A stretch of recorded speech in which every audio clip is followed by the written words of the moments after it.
चलिए साथियों, प्रारंभ करते हैं आज के सेशन को। पिछली कक्षा में हमने अधिगम के कौशलों के बारे में चर्चा की थी। अधिगम के कितने कौशल होते हैं उनके बारे में हमने विस्तार पूर्वक चर्चा की थी। आज उसी चर्चा को आगे बढ़ाते हुए आज के बिंदु के बारे में चर्चा करेंगे। तो चलिए, आज का जो बिंदु है वो है पठन के प्रकार। पठन के कितने प्रकार होते हैं ये देखेंगे हम। पठन के प्रकार यानी एक तो व्यक्तियों की संख्या के आधार पर होता है और एक होता है ध्वनि के आधार पर पठन के प्रकार होते हैं। तो सबसे पहले हम व्यक्तियों की संख्या के आधार पर पठन के प्रकार देखेंगे, जिसमें सबसे पहला है व्यक्तिगत पठन। व्यक्तिगत पठन क्या होता है कि एक समय में एक ही व्यक्ति द्वारा जो पठन किया जाता है वह व्यक्तिगत पठन कहलाता है। यानी एक बार फिर से समझने की कोशिश करें, एक समय में एक ही व्यक्ति के द्वारा जो पठन किया जाता है वह व्यक्तिगत पठन कहलाता है। यह पठन जो होता है ये सस्वर और मौन दोनों रूपों में होता है। यानी ये पठन जो होता है ये सस्वर और मौन यानी मौन रूप से भी होता है और सस्वर रूप से भी होता है। कौन सा पठन? व्यक्तिगत पठन। फिर इसके बाद में दूसरे नंबर की बात करें तो होता है सामूहिक पठन। इसका दूसरा नाम है संवेद पठन। इसी का दूसरा नाम है संवेद पठन। संवेद पठन या सामूहिक पठन क्या होता है कि एक समय में एक से अधिक छात्रों द्वारा किया गया पठन सामूहिक पठन कहलाता है। यानी में एक समूह का बोध होता है। इसकी कुछ महत्वपूर्ण बिंदु है वो देखते हैं। यह केवल शिक्षार्थी द्वारा किया जाता है। जो व्यक्तिगत पठन था यह शिक्षक व शिक्षार्थी दोनों के द्वारा किया जाता था, लेकिन सामूहिक पठन है या संवेद पठन है यह केवल शिक्षार्थी के द्वारा किया जाता है। सामूहिक जो पठन सस्वर होता है, सामूहिक पठन सस्वर होता है लेकिन मौन नहीं होता, क्योंकि यह यदि सामूहिक पठन को मौन रूप दे दिया जाए तो वह सामूहिक होते हुए भी व्यक्तिगत बन जाता है। प्रत्येक विद्यार्थी की जो स्वगति होती है वो अलग अलग होती है। जैसे हम बात करें, जो सामूहिक पठन होता है ये मौन नहीं होता। अगर इसको मौन रूप दे देंगे तो सब जो शिक्षार्थी है ये मन मन में पढ़ेंगे। मन मन में पढ़ेंगे तो वो एक तरह से व्यक्ति मौन होते हैं, सामूहिक होते हुए भी व्यक्तिगत रूप ले लेता है। तो ये सस्वर ही होता है, मौन नहीं होता। फिर हम अगला जो भेद करें ध्वनि के आधार पर पठन के प्रकार, एक तो सस्वर होता है और एक मौनवाचन पठन होता है। सबसे पहला सस्वर देखें तो सस्वर वाचन क्या होता है कि आवाज के साथ विषय वस्तु को पढ़ना सस्वर वाचन कहलाता है। यानी ध्वनि करते हुए जोर जोर से पढ़ना सस्वर वाचन कहलाता है। यह शिक्षक व शिक्षार्थी दोनों द्वारा किया जाता है। सस्वर वाचन होता है शिक्षक और शिक्षार्थी यानी अध्यापक और विद्यार्थी दोनों के द्वारा किया जाता है। इसके भी दो रूप होते हैं। इसके भी कितने? दो रूप होते हैं। जो दो रूप होते हैं इसके दो रूप होते हैं। एक तो होता है आदर्श वाचन और एक होता है अनुकरण वाचन। आदर्श वाचन और अनुकरण वाचन ये सस्वर वाचन के दो रूप है। तो सबसे पहले आदर्श वाचन देखते हैं। कक्षा अध्यापक द्वारा विषय वस्तु को उचित आरोह अवरोह प्रवाह और स्पष्ट उच्चारण के साथ पढ़ना आदर्श वाचन कहलाता है और यह केवल व्यक्तिगत होता है। सबसे व्यक्तिगत होता है। आदर्श वाचन क्या होता है? व्यक्तिगत होता है। फिर सस्वर का जो दूसरा प्रकार है अनुकरण वाचन। अनुकरण वाचन में क्या होता है? अध्यापक द्वारा प्रस्तुत आदर्श वाचन का विद्यार्थियों द्वारा ठीक वैसा ही दोहरान अनुकरण वाचन कहलाता है। यानी जैसे एक विद्यार्थी या अध्यापक ने, मानो अध्यापक ने किसी विषय वस्तु का उच्चारण करके वाचन किया और फिर उसके बाद में जैसा अध्यापक ने जो वाचन किया है उसी प्रकार विद्यार्थी भी अध्यापक का जैसा ही वाचन करते हैं, तो वो अध्यापक का अनुकरण कर रहे हैं। अध्यापक का क्या कर रहे हैं? अनुकरण। तो इसे हम अनुकरण वाचन कहते हैं। अनुकरण वाचन ये व्यक्तिगत और सामूहिक दोनों प्रकार का होता है। अकेला व्यक्ति भी कर सकता है अनुकरण और समूह में भी हो सकता है। तो ये व्यक्तिगत और सामूहिक दोनों रूप से होता है। फिर इसके बाद में चर्चा करें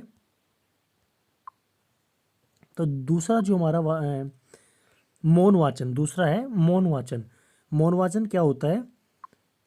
विषय वस्तु को बिना आवाज के, मौन वाचन का मतलब होता है विषय वस्तु को बिना आवाज के या बिना ध्वनि के पढ़ना मौन वाचन कहलाता है। मौन वाचन में सबसे महत्वपूर्ण बिंदु है अध्यापक द्वारा यह वाचन पूर्व तैयारी के रूप में किया जाता है, यानी कक्षा कक्ष में अध्यापक द्वारा ये वाचन नहीं किया जाता। और अगर कक्षा कक्ष में ये इसका अध्यापक द्वारा इसका वाचन भी होगा तो पूर्व तैयारी यानी अपने मन मन में होगा। लेकिन अगर कक्षा कक्ष में अगर वो विद्यार्थियों के सामने अपना वाचन करता है तो ये मौन वाचन विद्यार्थी द्वारा होता है, मतलब इसमें अध्यापक मौन वाचन नहीं कर पाएगा। करने से मतलब है कि अध्यापक जो पूर्व तैयारी के रूप में मौन वाचन का प्रयोग कर सकता है, लेकिन कक्षा कक्ष में विद्यार्थी ही मौन वाचन करते हैं, अध्यापक द्वारा मौन वाचन नहीं किया जा सकता। मौन वाचन के भी 3 प्रकार होते हैं। मौन वाचन के भी 3 प्रकार होते हैं, एक गहन मौन वाचन, एक द्रुत मौन वाचन और एक सामान्य मौन वाचन। गहन मौन वाचन, द्रुत मौन वाचन और सामान्य मौन वाचन, ये मौन वाचन के 3 प्रकार होते हैं। सबसे पहले हम चर्चा करें गहन मौन वाचन। तो गहन मौन वाचन से मतलब होता है, नाम से ही पता चल रहा होगा कि किसी भी सारगर्भित विषय वस्तु का गहन अर्थ ग्रहण करने हेतु बालक द्वारा किया जाने वाला ध्वनि का वाचन गहन मौन वाचन कहलाता है, यानी गहनता से अध्ययन करना। फिर दूसरा होता है द्रुत मौन, किसी विषय वस्तु का दोहरान या सरल विषय वस्तु का पठन, पृष्ठ में शब्द को ढूंढना, इन क्रियाओं के लिए किया जाने वाला वाचन द्रुत मौन वाचन कहलाता है। द्रुत का मतलब होता है कि जैसे हम कई बार पहेली के रूप में हम कहते हैं कि ये शब्द कहाँ पे आएगा, इसको ढूंढना आपको, तो हम जल्दी जल्दी वाचन करते हैं। एक अपना जो हाथ की अंगुली है वो लाइन जो शब्द लिखे हैं उनके ऊपर से घुमाते हैं, जल्दी जल्दी देखते हैं, तो ये द्रुत मौन वाचन होता है। सामान्य मौन वाचन क्या होता है कि एक प्रकार का औपचारिक मौन वाचन है जिसका उद्देश्य मनोरंजन, अवकाश के समय सदुपयोग करना हो सकता है। परीक्षा में प्रश्न आए कि कौन से वाचन का प्रयोग मनोरंजन या अवकाश के समय का सदुपयोग करने के लिए होता है, तो सामान्य मौन वाचन का। मौन वाचन का उद्देश्य विद्यार्थियों में स्वाध्याय की प्रवृत्ति विकसित करना, कक्षा कक्ष में अनुशासन स्थापित करना तथा पाठ्यक्रम को शीघ्र पूरा करने हेतु मौन वाचन का प्रयोग किया जाता है। मौन वाचन का प्रयोग क्या होता है कि जल्दी जल्दी भी होता है और मन मन में होने के कारण गहनता के साथ भी होता है। तो ये जल्दी जल्दी किसी पाठ्यक्रम को पूरा करने के लिए या शीघ्र पूर्ण करने के लिए हम सामान्य मौन वाचन का प्रयोग करते हैं। फिर उसके बाद में प्रिय विद्यार्थियों, पठन कौशल की कुछ विधियाँ होती है। पठन कौशल की कुछ विधियाँ होती है जिनके बारे में हम चर्चा करते हैं कि पठन कौशल की विधियाँ, सबसे पहले वर्ण पठन विधि होती है, शब्द पठन विधि होती है और वाक्य विधि होती है। तो इनका जो तीनों का ही है, ये जो विधियाँ दी गई हैं ये RS पांडे यानी राम सहाय पांडे के द्वारा दी गई है, प्रतिपादित की गई है। फिर इसके अलावा सुनो और कहो विधि, इसी का दूसरा नाम आदर्श अनुकरण विधि। फिर खंडस पठन विधि, चित्र पठन विधि, ध्वनि साम्य विधि, भाषा प्रयोगशाला विधि और साहचर्य विधि, यानी ये मारिया मॉन्टेसरी द्वारा प्रतिपादित की गई है। इनके बारे में विस्तार से पूर्वक चर्चा करेंगे।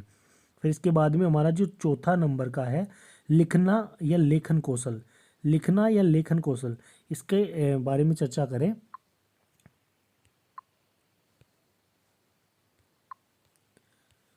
तो इसके अंतर्गत क्या होता है प्रिय विद्यार्थियों कि बालक द्वारा सीखी गई विषय वस्तु के ध्वनि रूप को लिखकर अभिव्यक्त करना लेखन कौशल कहलाता है।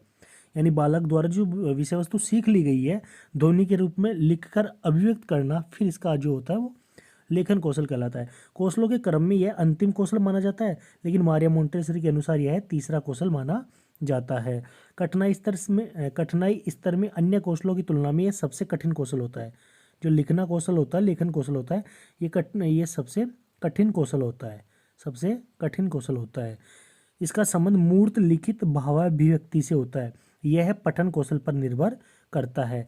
फिर इसके बाद में बात करें तो सबसे महत्वपूर्ण बिंदु, पठन कौशल में बालक शब्द से अर्थ की ओर बढ़ता है। पहले शब्द सीखता है, फिर उसके बाद में उस शब्द का अर्थ पता करता है। शब्द का क्या पता करता है? अर्थ पता करता है। यानी तथा लेखन कौशल में बालक अर्थ से शब्द, देखो पठन कौशल में तो शब्द से अर्थ की ओर बढ़ता है और लेखन कौशल में बालक जो होता है वो अर्थ से शब्द की ओर, यानी पहले अर्थ पता करता है फिर शब्द की ओर अग्रसर होता है। कौन से में? लेखन कौशल में। फिर लेखन कौशल के 3 प्रकार होते हैं। लेखन कौशल के भी 3 प्रकार होते हैं। जो सबसे पहला होता है प्रतिलेख। सबसे पहला होता है प्रतिलेख। अनुलेख और अंतिम होता है श्रुतलेख। प्रतिलेख, अनुलेख, श्रुतलेख। लेखन कौशल के कितने प्रकार? 3 प्रकार होते हैं। प्रतिलेख क्या होता है? विषय वस्तु को हूबहू लिखना, यानी नकल करना। जैसे मैंने अभी ये शब्द लिखा नकल, और आप हूबहू ऐसा ही लिखेंगे तो ये प्रतिलेख होता है। अनुलेख क्या होता है? के अनुसार, के जैसा लेखन, यानी दीपावली का निबंध लिखना सिखाकर होली का निबंध लिखने को कहना।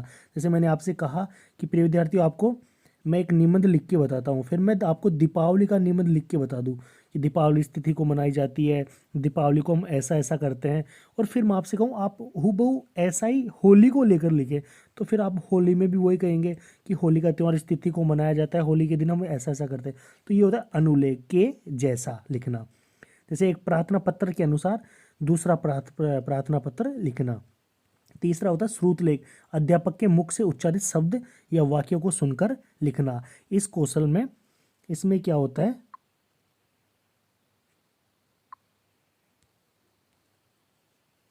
इस कौशल के विकास हेतु बालकों को पठन के पर्याप्त अवसर दिए जाने चाहिए। इस कौशल के विकास हेतु निबंध लेखन प्रतियोगिता का आयोजन किया जाना चाहिए। बालकों को लघु कथा, आलेख, ऐतिहासिक घटना, प्रतिवेदन यानी सत्य पर आधारित जो वर्तमान हो, वह फीचर लेखन, घटना में मनोरंजन जोड़ना और बॉर्डर फिल्म का अभ्यास करवाया जाना चाहिए। जैसे अब आपने देखा होगा, बॉर्डर फिल्म से मतलब है कि बॉर्डर एक रियल घटना पे आधारित है, लेकिन बीच बीच में उसमें मनोरंजन जोड़ दिया गया, कुछ गाने जोड़ दिए गए, कोई प्रेम कथा जोड़ दी गई, ऐसी घटनाओं को बीच में जोड़ देना, ये कहलाता है फीचर लेखन, है ना। और फिर इसके बाद में तो बालक को व्याकरण का ज्ञान भी दिया जाना चाहिए। अगर वाक्य शुद्ध होंगे तो व्याकरण का ज्ञान होना भी जरूरी है। वाक्य शुद्ध करने के लिए, शब्द शुद्धि के लिए और संज्ञा सर्वनाम के ज्ञान के लिए हमें व्याकरण का ज्ञान भी होना बहुत ही जरूरी है। इसके बाद भी हम चर्चा करें तो प्रिय विद्यार्थियों, ये होते हैं लेखन कौशल के विकास की विधियाँ। लेखन कौशल की कुछ विधियाँ होती है। सबसे पहले खंडस लेखन, यानी टुकड़ों में सिखाना। जैसे वर्ण, शब्द, वाक्य। सबसे पहले हम वर्ण पढ़ते हैं, फिर वर्णों का जो सार्थक मेल होता है वो शब्द होता है, और शब्दों के सार्थक मेल से फिर क्या बनता है, वाक्य बनता है। इसे कहते हैं खंडस लेखन, टुकड़ों में सिखाना।